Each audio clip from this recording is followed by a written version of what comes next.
Hello students, welcome back to my channel Concept Mantra. This is Pravinj Dikshit, Assistant Professor, Department of Business Administration, NMSN Das PG College. Okay, since many days I was very busy, that's why I have not uploaded any video. Today I'm going to start with another video of Business Economics, Unit 4, in which we will discuss about the various concepts of market and market structure. So let's start. देखिए, in this unit we will study about the market structure and the various pricing method that are adopted by different firms while deciding their pricing strategy. Okay, start करते हैं. देखिए, सबसे पहले price क्या होता है. Price basically is the value of a product in terms of money. यानी monetary terms में क्या होती है, प्राइस जो है वैल्यू होती है किसी गुड की, यानी in monetary terms, monetary terms.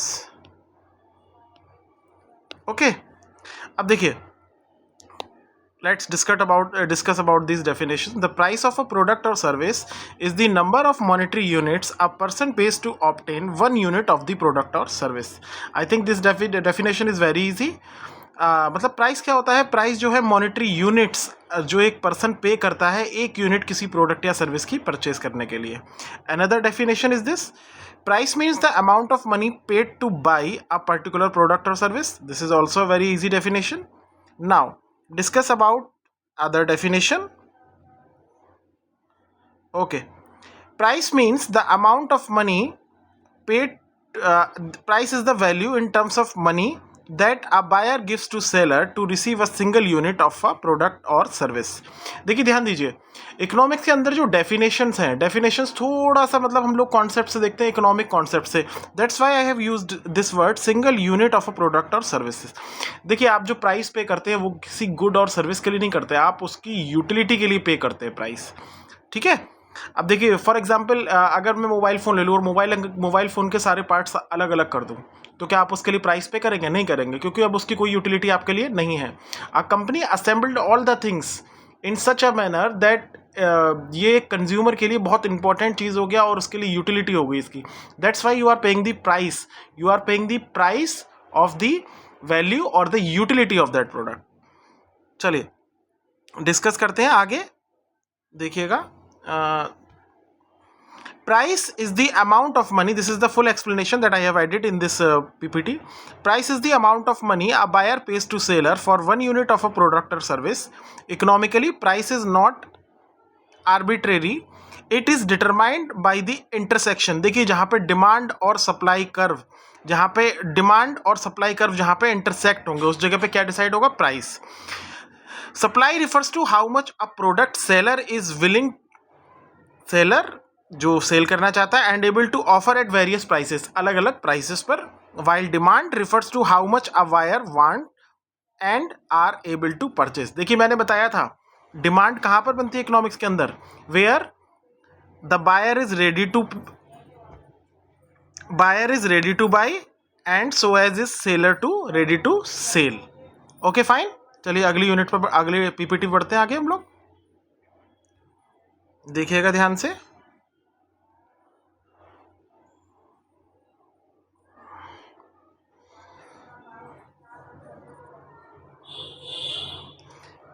Factors considering while deciding the price of a commodity. अब किसी प्रोडक्ट के प्राइस जब हम लोग डिसाइड करते हैं तो कौन कौन से फैक्टर्स हैं जो हमको अफेक्ट करते हैं या किसी फर्म को अफेक्ट करते हैं. First is market demand for the product और service. The level of consumer demand fundamentally influences the pricing decision. यानी कंज्यूमर अगर किसी प्रोडक्ट की डिमांड ज़्यादा है तो आप जानते हैं ऑब्वियसली उसके प्राइस क्या होंगे? हाई रहेंगे. और डिमांड अगर कम है तो क्या होगा? प्राइस उसके कम रहेंगे. देखिए समझिए, अगला कॉन्सेप्ट हम लोग डिस्कस करते हैं, कंज्यूमर परसेप्शन. परसेप्शन बेसिकली क्या होता है? परसेप्शन हिंदी में आप लोग कह सकते हैं जिसको नजरिया. क्या कह सकते हैं? नजरिया, यानी योर लुकआउट. एंड वैल्यूएशन, यानी एक कंज्यूमर के लिए उस प्रोडक्ट की क्या वैल्यू है, क्या रेपुटेशन है उस प्रोडक्ट की, ठीक है, जिसके लिए वो प्राइस पे कर रहा है. That if I want to give you an example, then I can say if you and me going to purchase a particular mobile phone, मे भी हो सकता है आपके लिए किसी प्रोडक्ट का परसेप्शन बहुत अच्छा हो, आप उस प्रोडक्ट को अच्छा समझते हो, और मे भी मेरे हिसाब से वो प्रोडक्ट के लिए परसेप्शन मेरा क्या हो, अच्छा ना हो। ठीक है, तो perception is very important while deciding the price of that commodity. Next, profit margin and sufficiency. देखिए, I have already told you in the previous lecture of economics that each and every producer wants to generate more and more profit from the market. ज़्यादा से ज़्यादा profit कमाना और cheap से cheap चीज़ लगाना।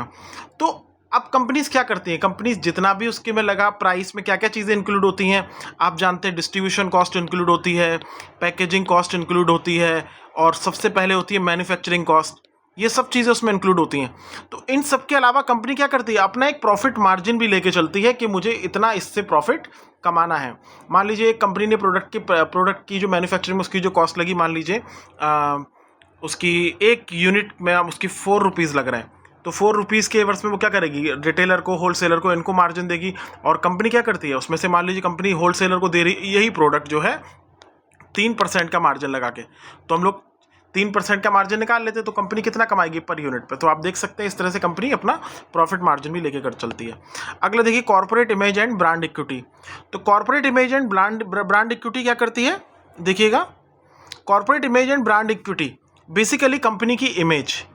ठीक है, अगर उसकी कंपनी की इमेज अच्छी है, ब्रांड की इमेज अच्छी है, then you can pay the higher price for that product, otherwise you will not ready to pay the higher price for any product. देखिए, अब देखिए मैं आपसे एग्जांपल अगर लेना चाहूँ तो हम लोग मान लीजिए शूज़ लेने पहुँचते हैं, तो एक लोकल कंपनी के शूज़ ले लें और साथ में एक रेड चीफ को ऐड कर लें, तो आप रेड चीफ के लिए तो ज़्यादा प्राइस पे करने को तैयार हो, बट अदर प्रोडक्ट के लिए आप क्या करेंगे, बार्गेनिंग करेंगे।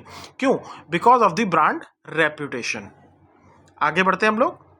कॉस्ट स्ट्रक्चर यानी जितनी भी कॉस्ट उसकी लगी, यानी वेरिएबल एक्सपेंसेस, ओवरऑल जो वेरिएबल एक्सपेंसेस हैं, देखिएगा, related to the production, marketing, ये सब इंक्लूड होता है, प्रॉफिटेबिलिटी वगैरह, इस सबको मिला के भी क्या बनता है, प्राइस बनता है। That is also one of the important factor that affect the pricing decision.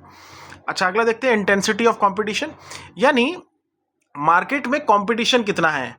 मान लीजिए आप जो प्रोडक्ट बना रहे हैं, सेम वही प्रोडक्ट बहुत सारी कंपनीज उससे मिलता जुलता प्रोडक्ट बना रही हैं, तो क्या होगा, आपकी प्राइसिंग स्ट्रेटजी ऑब्वियसली अफेक्ट होगी। आपको क्या करना पड़ेगा, आपको मेजर कॉम्पिटिटर्स को देखना पड़ेगा कि उन्होंने क्या डिसाइड किया है प्राइस।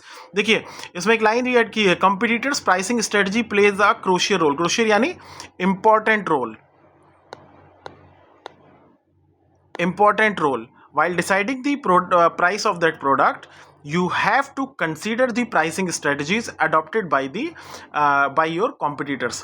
मान लीजिए मैं अगर दो ग्लूकोज बिस्किट की बात करता हूँ, सनफीस्ट एंड पार्ले जी, तो मान लीजिए सनफीस्ट और पार्ले जी दो ग्लूकोज बिस्किट है जिनका कंपटीशन है। तो अगर सनफीस्ट ने 5 रुपीज़ रखे हुए हैं या पार्ले ने 5 रुपीज़ रखे हुए हैं, वेट कितना है, पैकेजिंग कैसी है, तो ये सब चीज़ें एक दूसरे को अफेक्ट करेंगी ही करेंगी।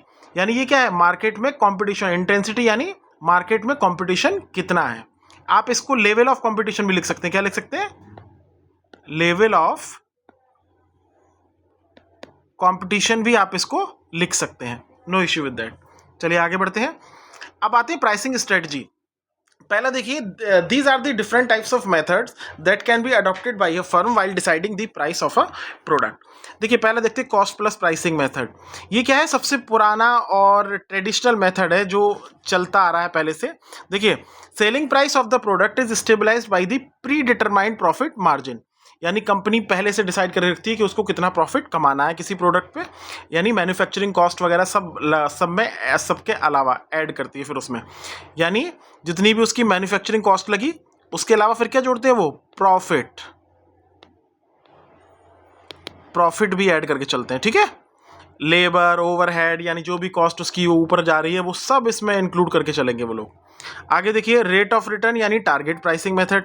अंदर दी रेट ऑफ रिटर्न, जैसा कि आप समझ रहे हैं, रेट ऑफ रिटर्न यानी टारगेट प्राइसिंग, जैसा कि नाम से क्लियर है, यानी a firm determine the desired rate of return on the capital invested. अब कंपनी ने जितना भी पैसा लगाया, कंपनी पहले से सोच के चलती कि मुझे इस पे इतना रिटर्न मुझे चाहिए, क्योंकि no company will run under the loss. ठीक है, कंपनी कोई भी लॉस के अंडर में तो चलेगी नहीं, कुछ टाइम तो कर लेगी। एक ब्रेक इवन प्राइसिंग होती है जो आप लोग आगे देखेंगे, जहाँ पे no profit and no loss वाली कंडीशन होती है। तो आप ये मान के चले कि कंपनी प्रॉफिट कमाने आई है, तो कंपनी जितनी भी कैपिटल उसने इन्वेस्ट की, यानी जितनी भी पूंजी उसने लगाई है, उस पर desired rate of return company पहले से लेके चलती है, यानी टोटल प्रोडक्शन कॉस्ट में डिज़ायर्ड प्रॉफिट भी ऐड करके वो लोग चलते हैं, यानी जितना भी प्राइस है प्रोडक्ट में, जितनी भी कॉस्ट आपकी लगी है, उसके अलावा वो लोग सोच के चलते हैं कि मुझे इतना प्रॉफिट इस पे कमाना है। मान लीजिए मैंने एक प्रोडक्ट पे टोटल अगर 5K रुपीज़ लगाया है, तो कंपनी मान के चलती है कि मुझे इस पे 6K का तो रिटर्न चाहिए ही चाहिए, तो कंपनी उस हिसाब से क्या करती है, प्राइस डिसाइड करती है। आगे बढ़े, आई होप क्लियर हो रहा होगा। आगे देखिए ब्रेक इवन प्राइसिंग, जो मैं आपको अभी बता रहा था। Break even pricing is that pricing method in which company neither generate profit nor loss. Company यहाँ है ना तो प्रॉफिट जनरेट कर रही है ना ही लॉस हो रहा है कंपनी को। यानी ये कैसे निकलता है, dividing total fixed cost by the total number of units.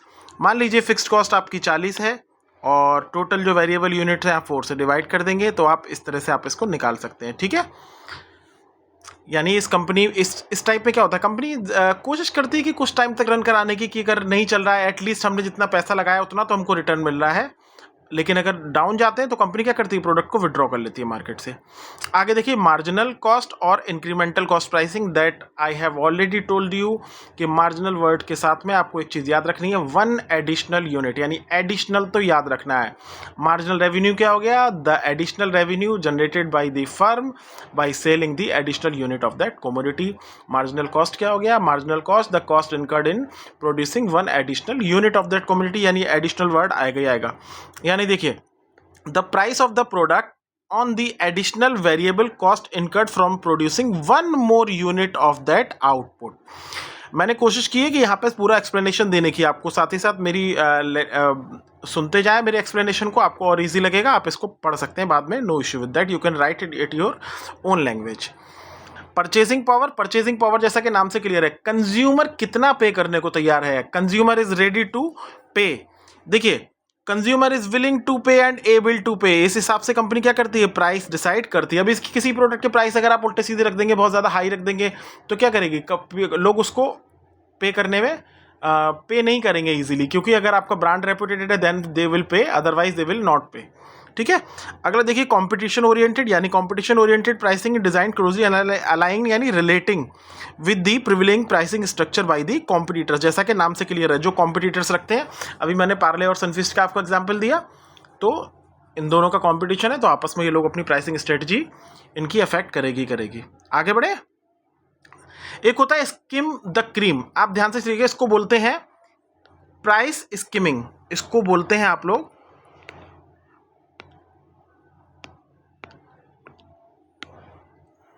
एक सेकेंड, यानी इसको आप लोग एक चीज से और डिनोट कर सकते हैं स्कीम को, यानी स्किमिंग,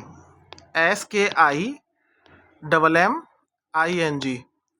ये ऐसी प्राइसिंग स्ट्रेटजी होती है while launching a particular product in the market. Company क्या करती है, प्रोडक्ट के प्राइस क्या रखती है, हाई रखती है, क्योंकि it is general philosophy higher the price higher the quality. तो कंपनी अपने प्रोडक्ट को अलग, जैसे समझिए मैं बात करूं मिल्क की, मिल्क का बेस्ट पार्ट क्या है, क्रीम, तो स्किम द क्रीम यानी अलग दिखाना मार्केट के अदर प्रोडक्ट से।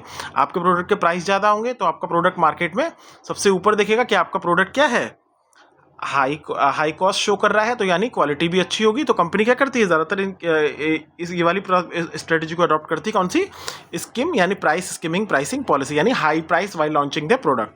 अगला आते हैं मार्केट पेनिट्रेशन, ये जस्ट इसका अपोजिट है। इसमें कंपनी क्या करती है, प्रोडक्ट के प्राइस जब लॉन्च करती है तो क्या करती है, वेरी लो रखती है, so that people can easily adopt the product.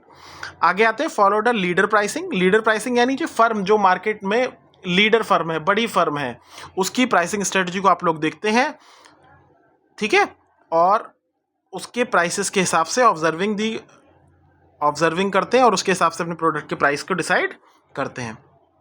आगे बढ़ते हैं, अब प्राइस चेंज का अफेक्ट किस किस पे होता है, इफेक्ट ऑफ प्राइस चेंज किस किस पे इफेक्ट होता है, डायमेंशंस कंज्यूमर परसेप्शन से देखते हैं और कॉम्पिटिटर्स रेस्पॉन्सेस से देखते हैं। A change in price directly influence how consumer view the product के प्राइस। देखिए कोई अच्छा ब्रांड होता है, उसके प्राइस जल्दी चेंज नहीं होते, फ्रीक्वेंटली चेंज नहीं होते, वो कभी कभी प्राइस चेंज होगा या साथ में कुछ ऑफर होगा तो इस तरह से चेंज होते हैं। ऐसे नहीं होता कि आज इतने का है कल उतने का है, ऐसा नहीं होता प्रोडक्ट के price. If the price decreases buyer may see the product better value for money. Product के प्राइस अगर कम हो, जैसे हम लोग इंतजार करते हैं अमेजोन वगैरह पे कि प्रोडक्ट के प्राइस क्या हो, डाउन हो और हम उसको परचेज करें, ठीक है, हम लोग वेट करते हैं कि कोई फेस्टिवल पे ऑफर आए या वो आए, तो कंज्यूमर क्या करता है, वैल्यू ऑफ मनी देखता है इसमें। अच्छा, अगर प्रोडक्ट के प्राइस अगर इंक्रीज होते हैं तो कंज्यूमर कंपेयर करना शुरू कर देता है दूसरे प्रोडक्ट से, फिर ऑप्शंस देखता है कंज्यूमर की कौन से प्रोडक्ट से मुझे ज़्यादा बेनिफिट मिल रहा है, किस पे मैं पैसा लगा रहा हूँ। आगे देखते हैं, competitor selection, any modification in price is likely provoke, यानी प्रभावित करता है रेस्पॉन्सेज फ्रॉम राइवल्स। राइवल्स माने होता है बेटा कॉम्पिटिटर्स, कॉम्पिटिटर्स, राइवल्स माने कॉम्पिटिटर्स, राइवल फर्म यानी competitive firms with in the market. Competitor में रिएक्टिवली एडजस्ट देयर ओन प्राइस, यानी किसके बेसिस पर, यानी कंपटीशन के बेसिस पर, मार्केट में क्या प्राइसेस हैं, अदर कंपनीज क्या अडॉप्ट कर रही हैं, कैसे कर रही हैं, वो सबको फॉलो करते हैं। अब आते हैं मार्केट पे। देखिए मार्केट क्या होता है, मार्केट में be defined as an arrangement of establishing effective relationship between buyers and sellers of the commodity, यानी आपस में एक इफेक्टिव रिलेशनशिप किसमें, बायर्स और सेलर।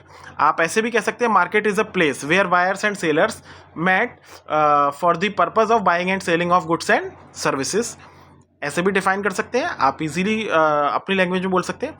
एक और डेफिनेशन मैंने आपको दे दी है दूसरे तरीके से डिफाइन करके, the term market refers not necessarily a place but also a commodity and the buyer sellers who are in direct competition with one another. देखिए जितने भी सेलर्स हैं वो सब क्या होंगे, एक दूसरे के कॉम्पिटिटर्स में होंगे, और इसमें माना जाता है कंज्यूमर को प्रोडक्ट के बारे में नॉलेज है, उसको प्राइसेस के बारे में नॉलेज है, तो consumer can compare the price, quality, quantity, packaging, सबको कंपेयर करेगा कंज्यूमर, और उसके पास बहुत सारी चॉइसेस होंगी। अब देखिए नीचे मैं एक चीज और लेके आया हूं, बिल्कुल एक न्यू डेफिनेशन जो अभी के मार्केट के हिसाब से। A market is a place system where buyers and sellers meet to exchange goods and services, ठीक है, आप इसको ऐसे भी लिख सकते हैं, goods and services with the value of money, ऐसे भी बोल सकते हैं आप, इसको कोई इश्यू नहीं है, आप जोड़ सकते हैं इसी में, सेंटेंस को सही कर सकते हैं आप। अब देखिए ये डेफिनेशन देखिएगा, मार्केट कोई प्लेस नहीं है, मार्केट इज अ प्लेस और venue where buyers and sellers can exchange goods and services, exchange करते हैं गुड्स और सर्विसेज को, यानी आप पैसा देते हैं और आपको गुड्स या सर्विसेज प्रोवाइड कराता है, ये इसको कहते हैं एक्सचेंज। अब मार्केट में भी फिजिकल, मार्केट एक फिजिकल भी हो सकता है लाइक रिटेल आउटलेट, और वर्चुअल भी हो सकता है। वर्चुअल यानी जिसमें आप लोगों का मार्केट में आना जाना नहीं होता, बट आप मार्केट आपके, देखिए आप समझिएगा, आप अमेज़ोन है, फ्लिपकार्ट है, बहुत सारी कंपनी जिससे आप ऑनलाइन परचेजिंग करते हैं, तो ये वर्चुअल भी हो सकता है, physical without physical contract between buyer and seller. Okay, चलिए फैक्टर्स गवर्निंग मार्केट स्ट्रक्चर। अब फैक्टर्स क्या क्या होते हैं मार्केट के अंदर, कौन कौन से फैक्टर्स होते हैं जो मार्केट स्ट्रक्चर को अफेक्ट करते हैं। नंबर्स ऑफ सेलर्स, यानी मार्केट के अंदर कितने सेलर्स हैं। नंबर्स ऑफ बायर्स, कितने बायर्स हैं उस मार्केट के अंदर। प्रोडक्ट डिफरेंशिएशन, यानी how your product is different with other available product. देखिए कंज्यूमर के पास बहुत सारी चॉइसेस है, तो consumer will ask why we purchase your product, तो you have to satisfy him कि you are providing some extra things, आपके प्रोडक्ट में क्या स्पेशलिटी है जो वो उसके लिए पे करे, उसको परचेस करे, यानी प्रोडक्ट डिफरेंशिएशन। एक होता है कंडीशंस ऑफ एंट्री। देखिए मार्केट के अंदर एंट्री और एग्जिट की कुछ कंडीशंस होती हैं। देखिए अभी आप आगे पढ़ेंगे मार्केट स्ट्रक्चर्स के बारे में। देखिए परफेक्ट कंपटीशन है, आप होमोजीनियस गुड्स को सेल करें, होमोजीनियस यानी मिलते जुलते गुड्स, आप परचूनी की दुकान खोल के बैठ जाइए, कोई प्रॉब्लम नहीं है।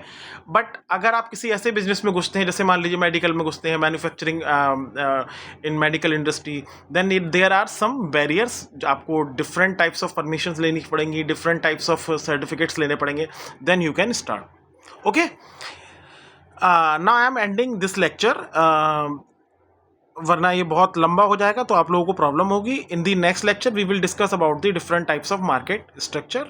टिल नाउ इसको स्टडी करें आप लोग। I will share this PPT in the college group also, और you can note down these notes in your copy as well. Okay, thank you so much, मिलते हैं अगले लेक्चर में।